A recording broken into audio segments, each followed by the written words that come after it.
കുറേയായി reaction videos ചെയ്യാറുണ്ട്. പക്ഷെ ഇപ്പോൾ സത്യം പറയുകയാണെങ്കിൽ ന്യൂസൊന്നും കാണാറില്ല. ഈ ന്യൂസ് കണ്ടു കഴിഞ്ഞാലുണ്ടല്ലോ, നമുക്ക് സഹിക്കാൻ പറ്റാത്ത കാര്യങ്ങളാണല്ലോ ഇപ്പോൾ ന്യൂസിലൊക്കെ ഓടിക്കൊണ്ടിരിക്കുന്നത്. സത്യം പറയുകയാണെങ്കിൽ ഇന്നലെ മുതൽ ആ 1.5 വയസ്സുകാരൻ്റെ വാർത്ത ഇങ്ങനെ മനസ്സിലുണ്ടായിട്ട് ഉറക്കം കിട്ടുന്നില്ല. ആ കുഞ്ഞിൻ്റെ മുഖം മനസ്സിൽ നിന്ന് പോണില്ല. 2 കൈയും പൊട്ടിയിട്ട് കെട്ടിക്കൊണ്ടിരിക്കുന്ന ആ കുഞ്ഞിൻ്റെ മുഖം മനസ്സിൽ ഏത് നേരവും അലട്ടിക്കൊണ്ടിരിക്കുക.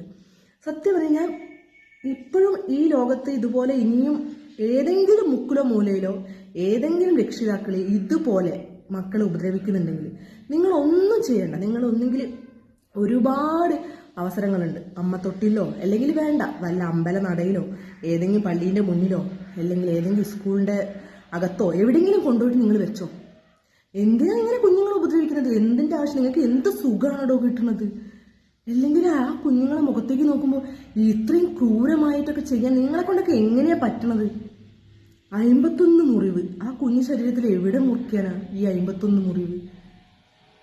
ഞാൻ ചിന്തിക്കുന്നത്, ഇന്നലെ രാത്രി മുതൽ ഞാനിങ്ങനെ ചിന്തിക്കുക, എൻ്റെ മകനൊക്കെ ഒരടി കിട്ടി കഴിഞ്ഞാലും എന്താ പറയുക, അവനാ അടിച്ചതിൻ്റെ ഒരു ഇതുമില്ലാതെ, അമ്മയോടൊരു ദേഷ്യമോ കാര്യമില്ലാതെ വീണ്ടും ആ കുഞ്ഞുങ്ങൾ നമ്മളെ അടുത്തേക്ക് എത്ര ഒരു സ്നേഹത്തിലാണ് നമ്മളെ അടുത്തേക്ക് വരുന്നത് അല്ലേ? നമ്മളെ അടുത്തേക്ക് ഓടി വരുന്നത് എന്തുകൊണ്ടാണ്? നമ്മളെ അടുത്ത് വീണ്ടും അവർക്ക് ആ സ്നേഹവും പരിഗണനയും കിട്ടും, അതറിഞ്ഞിട്ടാണ്. പക്ഷേ ഈ കുഞ്ഞുമോന് ആ എത്തിപ്പെടേണ്ട സുരക്ഷമായ ആ കൈകൾ കൊണ്ടാണ് ആ കുഞ്ഞിനെ ഇത്രയും ക്രൂരമായിട്ട് അവർ മർദ്ദിച്ചത്. പിന്നെ ആ കുഞ്ഞ് എവിടേക്ക് കരഞ്ഞോടാനാണ്? ആ എത്ര രാത്രികളിൽ എത്ര പകലുകളിൽ ആ കുഞ്ഞ് ഇതുപോലെ കരഞ്ഞ് നിലവിളിച്ചിട്ടുണ്ടാവും. അതും ആരും കാണാത്ത ഒരു സ്ഥലവും. അവിടുത്തെ നാട്ടുകാരെ നമുക്ക് കുറ്റം പറയാൻ പറ്റില്ല. കാരണം ആ പ്രദേശം കണ്ടാൽ അറിയാം, അവിടെ പരിസരത്ത് പോലും ഒരു വീട് പോലും ഇല്ല. പിന്നെ എങ്ങനെ കാണാനാണ്? ഇപ്പം ആ കുട്ടീൻ്റെ ആ ഒരു 2 കൈയിൻ്റെ എല്ല് പൊട്ടിയ ഒരു വീഡിയോ എന്തോ മറ്റേ സോഷ്യൽ മീഡിയയിൽ വരുന്നുണ്ടായിരുന്നു. എത്ര ചിരിച്ചുകൊണ്ടാണ് അവൾ ആ കുട്ടിയുടെ കയ്യിൽ ഗിഫ്റ്റിന്റെ കവറെല്ലാം കൊടുക്കുന്നത്. എങ്ങനെ അവളൊരു അമ്മ എന്ന് പറയാൻ പറ്റില്ല? അമ്മയോ? ഏതമ്മ?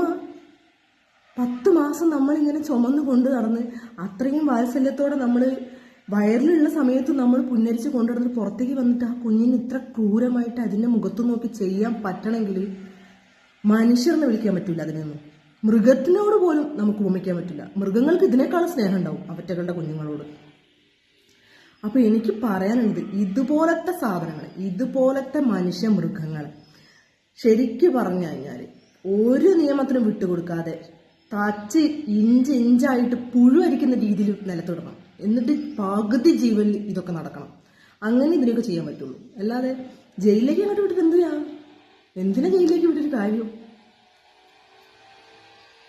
നമ്മുടെ വിവേകാനന്ദൻ പറഞ്ഞിട്ടുണ്ടല്ലോ, കേരളം ഒരു ഭ്രാന്താലയാണ്. സത്യല്ലേ? കേരളം ഒരു ഭ്രാന്താലയം തന്നെയാണല്ലോ. എവിടൊക്കെ എന്തൊക്കെ നടന്നുകൊണ്ടിരിക്കുന്നു, ഇപ്പോഴും നടക്കുന്നു. അതും വിചിത്രമായ സംഭവങ്ങൾ.